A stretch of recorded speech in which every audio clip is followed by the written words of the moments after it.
नमस्कार प्यारा उत्तराखंड में आपका स्वागत है। आज आपको ले चलते हैं देवभूमि उत्तराखंड, जिसके कसीदे अभी तक कुछ समय पहले प्रधानमंत्री पढ़ रहे थे कि सौभाग्य मेरा, मैं देवभूमि में आता हूँ, तुमको शीश नवाता हूँ, मंडवे की रोटी मैं धन्य धन्य हो जाता हूँ, मैं जब भी देवभूमि में आता हूँ। अभी से कुछ देर पहले प्रधानमंत्री नरेंद्र मोदी जी देहरादून में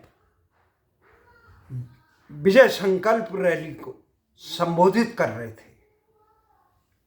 2022 में होने वाले उत्तराखंड की विधानसभा चुनाव के लिए प्रधानमंत्री की ये विजय संकल्प रैली क्या रंग लाएगी, परंतु उन्होंने जो बातें कही वो कहे कि मैं विकास की गंगा बहाने के लिए आया हूँ और अपनी सरकार को विकास के लिए समर्पित और उत्तराखंड की जनभावनाओं का आदर करने वाले, उत्तराखंड और राष्ट्र के चहुमुखी विकास करने वाली सरकार बता दें। वहीं कांग्रेस की पूर्ववर्ती सरकारों को भ्रष्टाचार की सरकार बताए। माननीय प्रधानमंत्री जी ने इस समय आज 4 दिसंबर को देहरादून में हुई इस विजय संकल्प रैली, ये विजय संकल्प रैली न होकर एक प्रकार से चुनावी शंखनाद है। इसमें प्रधानमंत्री ने 18,000 करोड़ रुपए की 18 विकास की परियोजनाओं का लोकार्पण या शिलान्यास किया। उन्होंने कहा कि अब दिल्ली, जिसमें दिल्ली देहरादून इकोनॉमिक कॉरिडोर बनी, जिसमें दिल्ली पहुंचने के लिए आधा पहले से लगने वाले समय से आधा समय कम लगेगा। परंतु प्रधानमंत्री जी ने कहा अब दिल्ली, देहरादून से दिल्ली दूर नहीं, परंतु उत्तराखंड के लोगों के लिए, माननीय प्रधानमंत्री जी माफ़ करना, उत्तराखंड के लोगों के लिए आज भी दिल्ली नहीं देहरादून भी दूर हो रखा है। उत्तराखंड के सीमावर्ती क्षेत्रों में जिन लोगों ने उत्तराखंड राज्य के गठन की लड़ाई लड़ी थी, उन्होंने किसी देहरादून के लिए नहीं लड़ी थी, उन्होंने किसी विकास के लिए नहीं लड़ी थी, उन्होंने उत्तराखंड के लिए, उत्तराखंड के स्वाभिमान के लिए, देश की रक्षा के लिए और उत्तराखंड की लोकशाही की स्थापना के लिए ये लड़ाई लड़ी थी। उन्होंने लखनवी मानसिकता से मुक्ति पाने के लिए ये लड़ाई लड़ी थी। वो जनप्रतिनिधि और नौकरशाहों की लखनवी मानसिकता से उबरने के लिए ये लड़ाई लड़ी थी। तो ये जो लड़ाई प्रधानमंत्री ने बताया कि उनकी डबल इंजन की सरकार ने, जिसमें त्रिवेंद्र सिंह धामी से लेकर तीरथ रावत से लेकर पुष्कर धामी तक की जो डबल इंजन की सरकार है, उनके गुण बता रहे थे। उन्होंने कहा कि महिलाओं का हमने दर्द कम कर दिया, हमने विकास की कई योजनाएं संचालित की। प्रधानमंत्री ने कहा कि उनकी 7 साल की सरकार ने पिछले 2 सालों में ही 7.5 लाख लोगों को घरों में पीने के पानी का दिया था, और उससे पहले केवल उत्तराखंड के घरों में 1.25 लाख परिवारों को ही घरों में नलों से पीने का पानी मिला। ये बात सही है। विकास के दिशा में जो भी काम हुए उनसे कोई नकार नहीं रहा है। जहाँ तक वो राष्ट्रीय राजमार्ग की बात करते हैं, वो कहते हैं कि पिछले 7 सालों में यहाँ की सरकार ने केवल 288 किलोमीटर राष्ट्रीय राजमार्ग बनाया, 600 करोड़ रुपए की लागत का। वहीं उनकी सरकार ने पिछले 7 सालों में 2000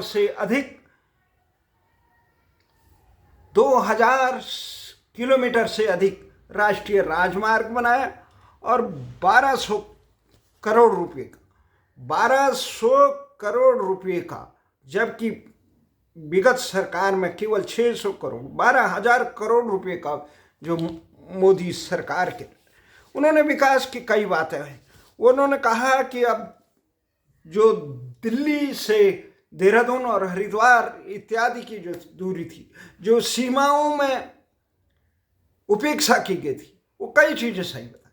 पर माननीय प्रधानमंत्री जी ने ये भी कहा कि मैंने केदार भूमि में भी संकल्प लिया था कि पहाड़ की जवानी और पहाड़ का पानी पहाड़ के काम आएगा। मैं आज भी ये कह रहा हूँ कि पहाड़ की जवानी और पहाड़ पर हम उस समय भी कहा था कि प्रधानमंत्री जी माफ करना, उत्तराखंड की जनता ने उत्तराखंड राज्य का गठन किसी विकास के नाम पे नहीं किया। नहीं, भारत की जनता ने भारत की आज़ादी की लड़ाई किसी विकास के लिए लड़ी थी। अंग्रेज बहुत विकास कर रहे थे, यहाँ कल कारखाने खोल रहे थे, वायुयान ला रहे थे, रेलगाड़ियां चला रहे थे, सड़क मार्ग लगा रखे थे। पर लेकिन जब स्वाभिमान रौंदा जाता है, जब विकास को दोहम दर्जे का विकास किया जाता है, तो उस समय अपनी स्वाभिमान, अपने मूल्यों की रक्षा के लिए भारतीयों ने आज़ादी की लड़ाई लड़ी। उसी ढंग से जब उत्तर प्रदेश में लखनऊ मानसिकता के नौकरशाहों और सरकारों ने उत्तराखंडियों को हे समझा, उपेक्षा की, तो उन्होंने उत्तराखंड राज्य के गठन की मांग की थी। इसलिए कि उत्तराखंड राज्य गठन की जो जन आकांक्षाएं थी, 21-22 साल की सरकारों ने उन मांगों के प्रति नज़रअंदाज किया। और आज भी वो मांगे, जो कौन कौन सी मांगे थी, उत्तराखंड राज्य गठन की जो मांगे थी, वो सबसे पहले राजधानी गैरसैंण की थी। कहाँ बनेगी राजधानी? गैरसैंण बनेगी। भू कानून की थी, मूल निवास का था, मुजफ्फरनगर कांड के अभियुक्तों को सजा देने की थी, जनसंख्या पर आधारित विधानसभा परिसीमन को रोकने की थी, रोजगार और सुशासन की थी। जो इस प्रकार से भ्रष्टाचार माफिया युक्त शासन तंत्र में टेढ़ा हुआ है, उससे मुक्ति पाने की और जन भावनाओं की और भारतीय संस्कृति की रक्षा करने की, ये एक वो थी जिसको बिल्कुल से 21 साल की सरकारों ने, हम ये नहीं कहते हैं कि कांग्रेस की सरकार ने बहुत अच्छा काम किया, हम ये नहीं कह रहे हैं कि बीजेपी की सरकार ने बहुत अच्छा काम किया, हम ये कह रहे हैं इन दोनों सरकारों ने उत्तराखंड की राज्य गठन की उन जन आकांक्षाओं को निर्ममता से रोकने का काम किया जिसके लिए राज्य का गठन हुआ था। तो हमें आशा थी, पूरे देश की जनता के उत्तराखंडियों की एक आशा लगी थी कि माननीय प्रधानमंत्री जो देहरादून में आज चुनाव के मौके पर एक रैली कर रहे हैं, विजय संकल्प रैली कर रहे हैं, अगर संकल्प ही आपका कमजोर हो, जनभावनाओं की उपेक्षा हो, लोकशाही का सम्मान न करने वाला हो, तो भैया तो आगे का क्या कारवां कैसे होगा? इसलिए माफ करना प्रधानमंत्री जी, आप गिना रहे थे डबल इंजन की सरकार का क्या फायदा होता है। आपने बताया कि इन 7 सालों में 1 लाख करोड़ से अधिक की विकास की योजनाएं उत्तराखंड में बहा दी। किया होगा, इसे कोई नहीं रोक हो सकता, परंतु जो प्रमुख प्राथमिकता है, जिसके लिए लोगों ने संघर्ष किया, जिसके लिए लोगों ने अपनी शहादत दी, वो था उत्तराखंड राज्य गठन और उसको संचालित करने के लिए, उसका चौमुखी विकास करने के लिए कहाँ से होगा? राजधानी गैरसैंण। जब गैरसैंण के प्रति आप नज़रअंदाज हैं, किस प्रकार से आपकी सरकारें, तमाम सरकारें, आप बिल्कुल ठीक है, मंडुए की रोटी की बात कह सकते हैं कि आप ये कहते हैं मंडुए की रोटी, धन्य धन्य हो जाता हूँ जब मैं देवभूमि में आता हूँ, तुमको शीश नवाता हूँ, हे दीदी भूलियो, ये सब कह के अच्छा अपनापन लगा। परंतु सबसे बड़ी बात है, उस अपनेपन के पीछे आप जो उत्तराखंडियों के विकास का मुख्य चाबी है, तिजोरी की चाबी है, उसे खोलने, गैरसैंण रूपी तिजोरी की चाबी, उसे खोलने से डर क्यों? आप तो 56 इंच के छाती के हैं, आपको नहीं घबराना चाहिए, आप लोकशाही का सम्मान करना जानते हैं। आपकी सही बात है कि कांग्रेस परिवारवाद का वो कर, परंतु कम से कम आप तो जनभावनाओं की कदर, आपने मंच से कह रहे थे कि अब वो समय नहीं है कि पहले की सरकारें के पास जनता याचना करने जाए, अब जनता, सरकार खुद नागरिकों के दरवाजे पर विकास की गंगा बहाने जाती। माननीय प्रधानमंत्री जी, इस प्रकार से जन भावनाओं की उपेक्षा से न लोकतंत्र मजबूत होता है, न देश मजबूत होता है, न जिस दल के आप नेता हो, जिन लोगों ने अपनी भावनाओं में आपके लिए इतना खून पसीना बहाया, उन लोगों को भी मजबूती नहीं मिलती है। क्योंकि लोग मूल्यों के लिए जीते हैं, किसी व्यक्ति या संगठन के लिए से बड़ा होता है देश, और देश वो एक शाश्वत मूल्यों से जीवित रहता है, और उन शाश्वत मूल्यों को लोकतंत्र की मुख्य भावना है जन भावनाओं का कल्याण करना। इस प्रकार के दुराग्रह, हमें ये विश्वास था कि आप लोग राजधानी गैरसैंण के पक्ष में बोलेंगे, जनसंख्या मूल ये भू कानून के बारे में बोलेंगे। सबसे कमजोर कड़ी थी भू कानून, क्योंकि सरकारें एक सामान्य से पास करके उस अपनी सुविधा अनुसार ऊपर नीचे करते रहते हैं। पर गैरसैंण राजधानी को, हमें ये लगा कि गैरसैंण राजधानी को डाइवर्ट करने के लिए, उससे ध्यान हटाने के लिए राजनीतिक दलों ने, कांग्रेस और भाजपा दोनों ने अपने प्यादों के द्वारा जिस प्रकार से भू कानून को एक हवा देने की कोशिश की, हमें ये लगा था कि प्रधानमंत्री जी इस चुनाव से कि इस विजय संकल्प रैली में शंखनाद करेंगे भू कानून का। क्योंकि बहुत सहज है कि इस समय त्रिवेंद्र सरकार ने हटाया, कभी खंडूड़ी सरकार ने कुछ रखा, उसके बाद तिवारी सरकार ने कुछ रखा, उसके बाद दूसरी सरकार आई, कुछ आए, वो सिंपल उसमें चेंज करने में ज़्यादा देर नहीं लगती है। जब तुम्हें ज़रूरत हो उसकी सीमा बढ़ा दो, जब ज़रूरत न हो उसे कम कर दो, समय अनुसार ये बदलते रहते हैं। परंतु राजधानी की जो मांग थी, जो प्रदेश के चहुमुखी विकास की मुख्य चाबी है, जो जन आकांक्षाओं, राज्य गठन की जन आकांक्षाओं और शहीदों की शहादत और आंदोलनकारियों के संघर्षों का एक प्रतीक था, वो था राजधानी गैरसैंण। उसको बनाते तो जो पलायन के दंश से उत्तराखंड जूझ रहा है वो दूर होता, जो रोजगार के लिए उत्तराखंड तड़प रहा है वो दूर होता। क्योंकि नौकरशाही और जनप्रतिनिधि जो आज किसी भी ढंग से देहरादून भागने की कोशिश कर रहे हैं, कर्मचारी सारे देहरादून पलायन करने के लिए कोशिश, वो रुकता, वो हिमाचल की तरह, परमार जैसा नेतृत्व की तरह। परंतु दुर्भाग्य है आपके जिसे कह रहे हैं कि उत्तराखंड, आप कह रहे हैं धामी जी योग्य नेतृत्व में इतनी क्षमता नहीं है, इतना साहस नहीं है। वो ये कैसे कह दें कि बाबा मोहन उत्तराखंड ने अपनी शहादतें दी। उत्तराखंड राज्य गठन आंदोलन पूरा गैरसैंण राजधानी पर लड़ा गया, वहाँ की जनता ने उसके लिए संघर्ष किया।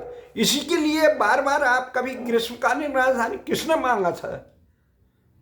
ऐसे जन भावनाओं को रौंद कर थोकशाही नहीं चलानी चाहिए। ग्रीष्मकालीन राजधानी घोषित कर दी, और सबसे बड़ा कारण है कि तुम्हारे मुख्यमंत्री तीरथ रावत ने ग्रीष्मकालीन सत्र वहां तक नहीं करा पाए। अब शीतकालीन में धामी ने सरकार कितना बड़ा मजाक उत्तराखंड के साथ किया है कि उत्तराखंड में एकमात्र राज्य गठन के बाद निर्मित विधानसभा भवन देहरादून में नहीं है, गैरसैंण में है, जहां शीतकालीन बजटकालीन सारे सत्र चल गए। पर कह रहे हैं हम ग्रीष्मकालीन, वहां ठंड लग रही तुम्हें। एक तरफ तो प्रधानमंत्री जी सीमा पे जाते हैं, सैनिकों का मनोबल बढ़ाते हैं जिस बर्फ में, और वहाँ ये हल्की सी ठंड में गैरसैंण में जाने के लिए जनप्रतिनिधि तैयार नहीं है। ऐसे जनप्रतिनिधियों की उत्तराखंड में कोई जरूरत नहीं। अभी गैरसैंण में शीतकालीन सत्र का ऐलान किया गया, फिर तारीखें बदल दी गई, 7-8 तारीख हो रही थी, फिर 8-9 तारीख की गई। फिर कहा गया कि भारतीय जनता पार्टी के नेता अध्यक्ष ये इस समय जो हैं हमारे मदन कौशिक हैं, और ये नेता प्रतिपक्ष कांग्रेस के अजीबोगरीब पार्टी है। नेता प्रतिपक्ष भी ऐसे, पहले नेता प्रतिपक्ष को ठंड लगती थी, अब नेता प्रतिपक्ष को उसे देहरादून जाने में, उन्हें देहरादून जाने की तैयारी नहीं। उन्होंने मिलके कर दिया, नहीं देहरादून में रहेंगे जी, कहाँ अपने घर से बाहर जाना, उत्तराखंड में क्या देख रखा है, गैरसैंण जनभावनाएं होगी तो होगी, हमने तो चुनाव जीतना है, मजे। मदन कौशिक जी खुद गैरसैंण पूर्व सरकार में, गैरसैंण में जब वो नेता प्रतिपक्ष थे तब अपने प्राइवेट में रख रहे थे कि गैरसैंण में शाही राजधानी हो, और अब अध्यक्ष बन गए तो अब कह रहे हैं जी नहीं वहाँ सत्र भी क्या करना, ठंड लगेगी। अरे भैया ठंड हंड को छोड़ो, तुम्हारी सुविधा के लिए उत्तराखंड नहीं बनाया, किसी मदन कौशिक या प्रीतम सिंह के लिए नहीं बनाया, किसी इंदिरा हृदय या हरीश रावत या खंडूड़ी या धामी के लिए नहीं बनाया, ना भारतीय जनता पार्टी, कांग्रेस इत्यादि दलों के राजनीतिक सत्ता प्राप्ति के लिए एक मोहरा नहीं बनाया। या उत्तराखंड के लोगों ने अपनी विकास, अपनी संस्कृति को बचाने के लिए और देश की को मजबूती के लिए उत्तराखंड बनाया। परंतु बहुत अफसोस होता है कि ऐसे संघर्ष के बावजूद जहां बिना सब कुछ बन गई, घोषणा करने में कितने डर रहे, किस लिए डर रहे। गैरसैंण के नाम आते ही धामी जी को याद ही नहीं आता, गैरसैंण के लिए भी संघर्ष किया लोगों ने, गैरसैंण मुख्य मांग थी। धामी जी बिल्कुल भूल गए, वो बोल नहीं रहे, कह रहे महत्वपूर्ण काम कर दिया, ऐतिहासिक काम हमारी सरकार ने, ग्रीष्मकालीन राजधानी। अरे किसने मांगा था भाई, ये तो विश्वासघात है। ग्रीष्मकालीन राजधानी बनाना उत्तराखंड के लिए ऐतिहासिक उपलब्धि नहीं, एक विश्वासघात है एक सरकार द्वारा। इसी प्रकार के कार्यों के कारण आज तीन कृषि कानून वापस ले रहे हो, जनता से पूछते नहीं, अपने आप थोप देते हो और ऊपर से कहते हो, फिर जनभावनाओं को रोंदने का काम करते हो। कोई अनुभव नहीं। आप जिनको कह रहे थे कि पिछली सरकार में भ्रष्टाचार किया, उनके अधिकांश मंत्री तो आपकी सरकार में थे। ये नहीं है, जनता सब जानती है। प्रधानमंत्री जी, हमें आशा थी, इतने ज्ञापन आपके यहाँ गए, आपके इतने ये संगठन महामंत्री किस काम के हैं, जब ये जनभावनाओं को आला नेतृत्व तक नहीं बता सकता।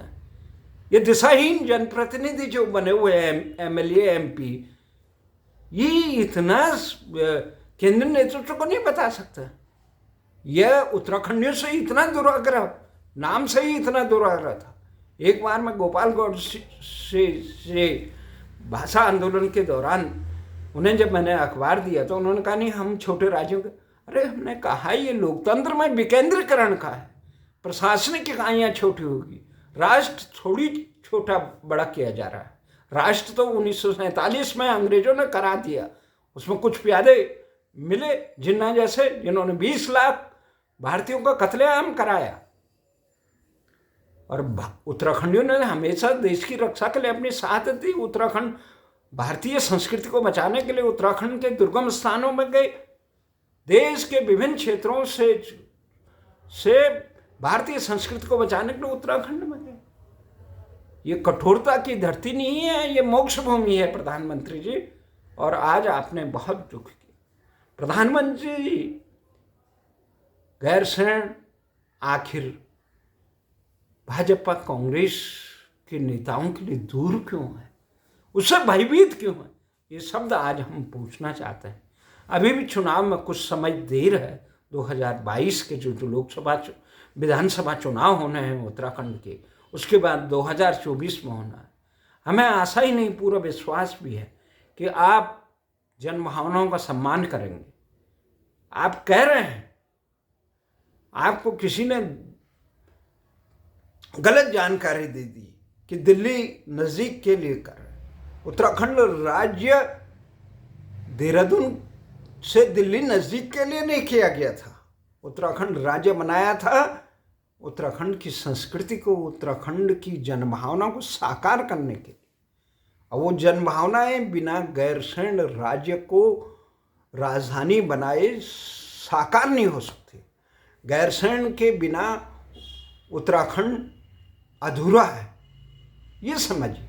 जनभावनाओं को जनता जनार्दन कहने का शब्द नहीं, उसे आत्मसात करने का होता है। जनता मांग रही है, जिन्होंने राज्य का मांग की, साधन संघर्ष किया, हमने तपस्या की। आप कह रहे हैं उत्तराखंड तपस्या आपने की होगी जरूर, केदारनाथ सिवा। हम तो साक्षात यहाँ संसद की चौखट पर 6 साल तक तपस्या करते रहे और आज भी कर रहे हैं। आपसे मांग कर रहे हैं कि माननीय प्रधानमंत्री जी इस कार्य को करिए और देश का ये जो आपने ये विकास के लिए जो बनाए वो बहुत वो है, ठीक है, विकास होना चाहिए, पर विकास के लिए ही मनुष्य नहीं जीता है, वो मानवता के लिए, लोकशाही के लिए, सब कुछ। विकास के लिए अपना आत्मसम्मान नहीं बेचा जा सकता, अपने हक हकूक़ों को दाव पे नहीं लगाया जा सकता है, देश की सुरक्षा को दाव में नहीं लगाया जाता। आशा ही नहीं, पूर्ण विश्वास भी है माननीय प्रधानमंत्री चुनाव अधिसूचना से पहले भारतीय जनता पार्टी को एक मौका और है कि आप करिए, नहीं तो आने वाला समय किसी को माफ़ नहीं करता है। नर नारायण स्वयं जनभावनाओं में बसते हैं, सत्य के साथ बसते हैं, न्याय के साथ बसते हैं। देवभूमि ऋषियों की भूमि और संघर्षों की और तपियों की भूमि है और उत्तराखंड के राज्य गठन के आंदोलनकारी तपस्वी थे, संघर्षशील थे, वीर थे। उनकी भावनाओं को रौंद कर जिस प्रकार से उत्तराखंड की सरकार ने राज्य गठन के आंदोलनकारियों का अपमान किया है आज तक, ये केवल भारतीय जनता पार्टी की सरकार ने नहीं, अभी तो कांग्रेस की सरकारों ने भी किया है। और आज भी आप जिनको भाग्य विधाता बता रहे हैं धामी जी, उनमें भी इतनी हिम्मत नहीं है कि वो आंदोलनकारियों का सम्मान करें। दिल्ली में जो समर्पित आंदोलनकारी रहे उनको भी उपेक्षा की गई, अभी तक उनका चिन्हीकरण तक नहीं हुआ। लिस्ट है उनके कार्यालयों में दम तोड़ रही है, लेकिन मुख्यमंत्री जी को न गैरसैंण नज़दीक लग रहा है, न उत्तराखंड के आंदोलनकारी नज़दीक लग रहे हैं, न उत्तराखंड की जनभावनाएं नज़दीक रही है कि राजधानी गैरसैंण बनाना है, वो कानून बनाना है, मूल निवास को रखना है, वहाँ की जल संसाधनों की जो बंदर बांट राज्य पुनर्गठन विधेयक के द्वारा की गई उस पर कोई हो नहीं है। जो जनसंख्या पर आधारित विधानसभा के द्वारा उत्तराखंड की राजनीतिक शक्ति को छिन्न भिन्न किया गया, उसको तहस नहस किया, उसको रोकने के लिए कहा है। केवल दलों की भक्ति ही राष्ट्रभक्त नहीं है, दलों के ही अंधभक्ति राष्ट्र को बर्बादी के कगार पर ले जाती है। जिस प्रकार से कांग्रेसियों ने किया, जिस प्रकार से वामपंथियों ने किया, जिस प्रकार से अन्य दलों ने किया, राष्ट्र को मजबूत बनाता है उसके अक्षुण्ण मूल्य, आस्था के मूल्य। और उन आस्था के मूल्यों पर कुठाराघात कोई भी दल करे, वो दल से बड़ा होता है राष्ट्र और राष्ट्र से बड़ा होता है मूल्य। जय हिंद, जय भारत।